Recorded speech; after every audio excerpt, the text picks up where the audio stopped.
What's up guys, welcome back to another video. This will be the beginning of my new series called Does It Age Well? Now this series is just going to be me playing a couple minutes of these old retro games and seeing if they age well in terms of gameplay, in terms of control, in terms of graphics. And I want to do this because we talk a lot about retro video games and how much we love them, and we really use our nostalgia to bring us back and think about how good these games were. But I want to see, do they age well and are they good today? So thanks for stopping by and let's get into it. Booting Crimson Skies up for the first time in probably about 10 years really brought me back to my OG Xbox days. I love the original Xbox, and today I love how it is still very cheap to collect for. A lot of games on the Xbox are hidden gems, they're not really mainstream popular, and I would categorize Crimson Skies High Road to Revenge as one of those games. So I'm here to see if this game has aged well and if it is still fun to play in 2019. Now like I said, this isn't an in-depth review of the game, but rather just a quick overview based on how I feel this game holds up in 2019.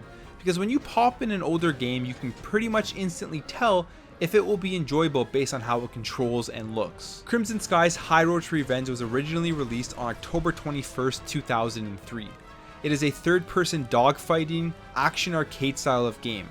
Basically, you fly around in different style airplanes, completing missions to collect money and tokens to upgrade your plane. The story itself isn't something that is going to be too memorable, but it has some good lines that will make you laugh, and the voice acting is exceptional. Crimson Skies takes place in the 1930s, where different air pirate factions are fighting against each other in the split up United States. The concept itself is actually quite interesting, as you feel like you're playing in a world with constant chaos. Graphically, Crimson Skies still looks great, especially when you play it on your Xbox One because of the enhancements it has received. It is outstanding what has been done here because it really makes you feel like you're playing a brand new game. Besides the overall upgrades aesthetically, one thing that really stood out for me were the explosions and how cool they looked in the air. Flying around trying to eliminate your enemies and finally landing that death shot, creating a fiery explosion to zoom by like a badass in, is one of the most rewarding experiences in the game.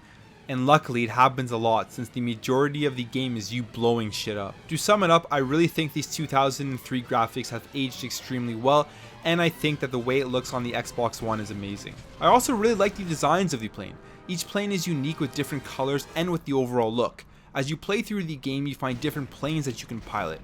The different planes have different statistics for how they control and how powerful their weapons are. Every time I found a new plane to try out, I had a sense of excitement in anticipation of what weapons it would have and how it would fly in comparison to the plane that I was currently piloting. When it comes to the gameplay, Crimson Skies controls extremely well.